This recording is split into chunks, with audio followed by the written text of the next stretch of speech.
राजू ठीक कहा थे बेटा, मुर्दू छन नहीं 3 छन बेटा है।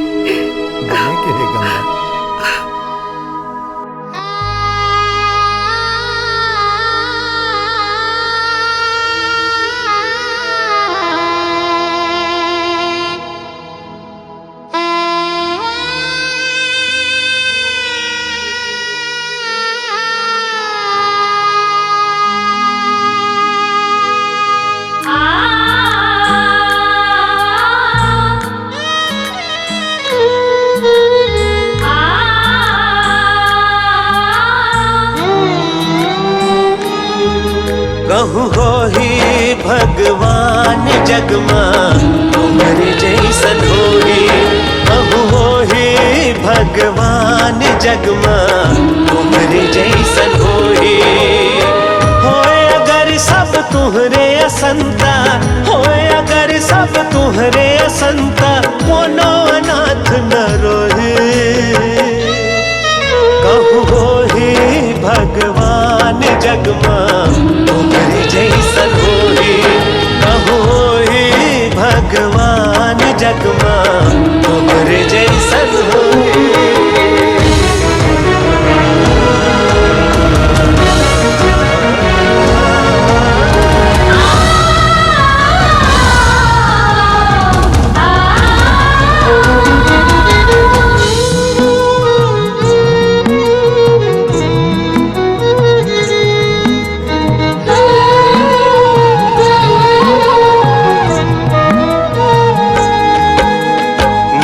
भरे कंवराला अन्न के हाथ ले अपन खवाए, करके लई काला अपना के छाती ले अपन लगाए।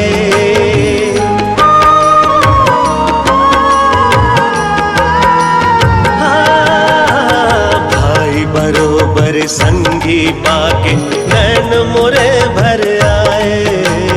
तुम दया करुणा के सागर मोला हो अपनाए।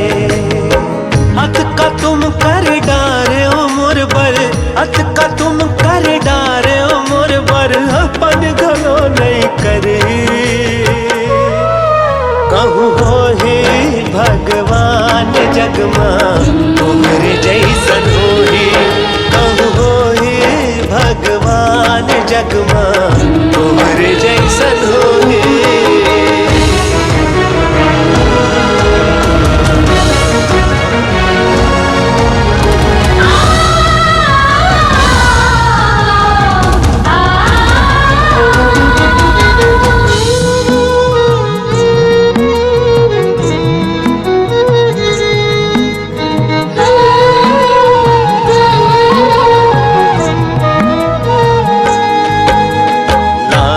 जगना लांघन सुतना कटे लांघन दिन रात।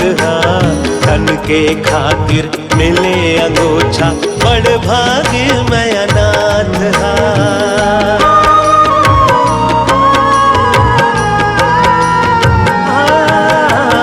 कौन जनी का पुण्य कमायो मैं अभागा सोचत हूँ। मोरे खातिर मोर जिंदगी के बोझाला तुम ढोवत हो। जीव घलो दे हूँ तू हर बर, जीव घलो दे हूँ तू हर बर, कर जा नहीं छुटा है। कहूँ हो ही भगवान जगमा तुम्हारे जैसन होई, कहूँ हो ही भगवान जगमा तुम्हारे जैसन होई। होए अगर सब तुम्हारे असनता, होए अगर सब तुम्हारे असनता, कोनो अनाथ नहीं रोहे। कहूँ हो ही भगवान जगमा तुम्हारे जैसन होई, कहूँ हो ही भगवान जगमा तुम्हारे जैसन होई। भगवान जगमा तुम्हारे जैसन होई, कहूँ हो ही भगवान जगमा तुम्हारे जैसन होई।